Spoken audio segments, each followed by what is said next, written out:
it was announced this week that Joe Biden and Donald Trump will be squaring off in a presidential debate on June 27th. That's no surprise. Presidential candidates debate all the time. The difference was this time, it didn't start off like a normal debate request. It started off like a boxing or challenge match or something. Look, listen to what Joe Biden posted on his Twitter. 2 debates to me in 2020. Since then, he hadn't shown up for debate. Now he's acting like he wants to debate me again. Well, make my day, pal. I'll even do it twice. So let's pick the dates, Donald. I hear you're free on Wednesdays.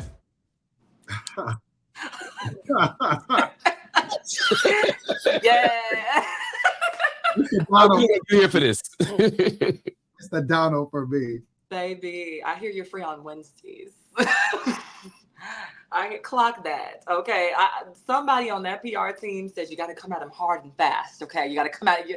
You can tell that there was a Southern white woman that sat him down and said, if you're going to do this, you got to come at him hard and fast. You hear me, Biden? You got to come at him hard and fast. That's what you do.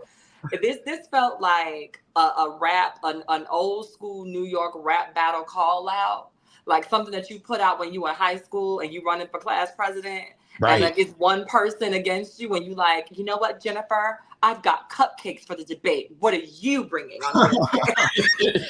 That's what it sounds like to me too, David. I mean, does this do the thing that I think he wants it to do? Because to me, I know he's trying to like make fun of Donald, look tough, look like, he said I won the 2 debates last time. I hear all of that, but this looks a little just angry / crazy old man to me.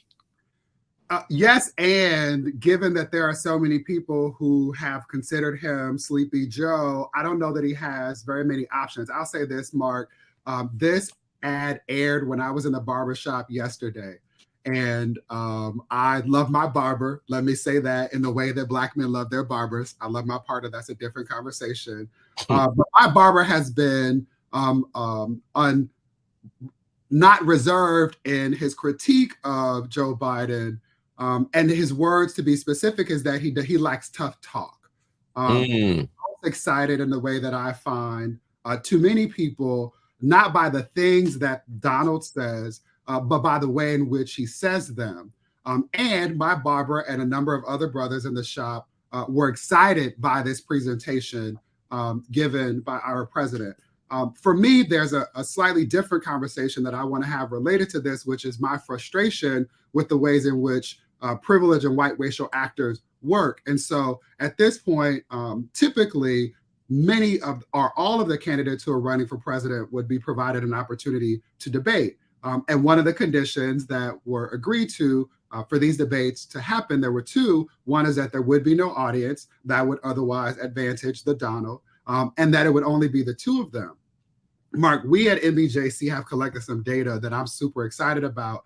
And one of the things that it has found is that when you assume a 2-party race or that there are only 2 parties in this country that matter, it misses parties and or candidates who matter to Black people. And so when we zoom out and acknowledge that there are other candidates, in spite of people's feelings about them, including Kennedy and Cornel West, those candidates are exciting to a part of the Black electorate, and their inability to participate in this debate will impact them negatively in their opportunity to run for president. And so my hope is that while we're laughing about the parts of this that are funny, we don't miss the ways in which whiteness works to prevent democracy from operating in ways that allow the plurality of those of us who are citizens to fully participate in the process. How much of that hope you think is about whiteness? Because I think it is. I mean, white men going white men all the time. Absolutely. It's about America just not wanting to acknowledge a third party. In other words,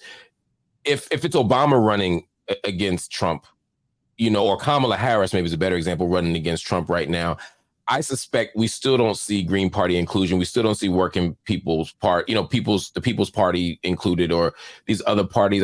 I feel like America, it just doesn't want to acknowledge that there are people who aren't Democrats and Republicans as a serious kind of idea.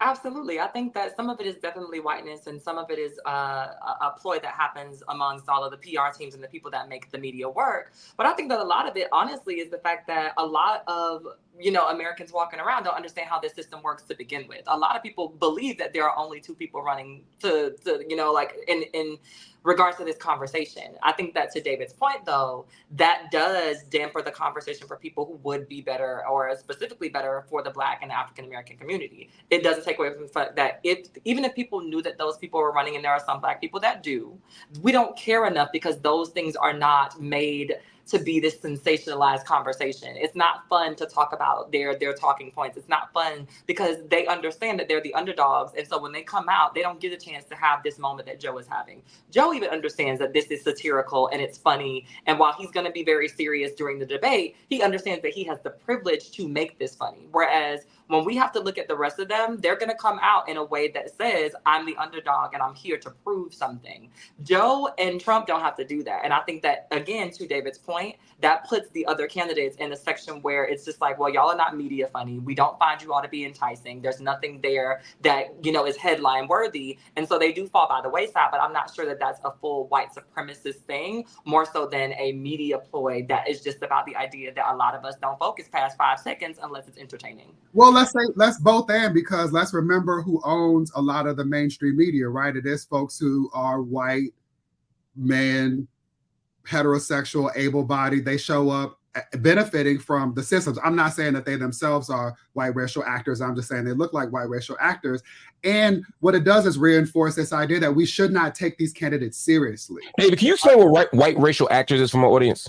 Yeah, so I want to be clear that this is a version of what our sister Amanda Seales does in naming that all white people aren't arbiters of the kind of terrorism that white racial actors engage in. And so sometimes this is people who are white, like the failed history teacher turned governor of Florida, Ronald DeSantis. Sometimes it's people who are not white, like Nimarata, people who pass, who have legal access to whiteness and who benefited from it in certain ways. And so there are people who show up as white racial actors doing the work of upholding white supremacy, or what Black feminists refer to as the matrix of domination.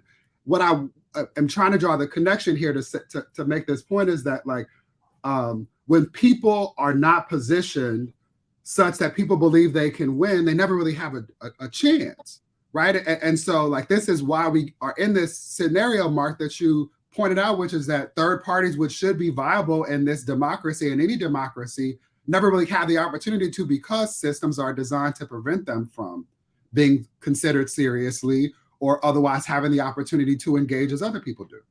That makes complete sense to me. Real quick, give me a final prediction. When them two square off on June 27th, what are we going to see? Are we going to see a serious debate? Are we going to see just a sideshow? Are we going to see them embarrass themselves? This is going to be a non-event. It's going to be anticlimactic. What do y'all think, starting with you, Hope, is going to happen when the actual debate happens? This is a 3-ring circus that's going to be full of receipts, screenshots, and everything else. I don't think that it's going to be something that we should take seriously at all. I would be very surprised if either one of them come in with anything other than hearsay, he say, she say, and snide remarks written by the queens of their camp. I don't think that this is something that the media is actually going to be able to digest as viable reasons to continue to vote for them at all. David, what do you say? I agree. I don't know how one debates a liar, someone who is allergic to facts and who speaks in auditioning sound bites. And I am saddened by what has become of political theater with regard to our democratic process.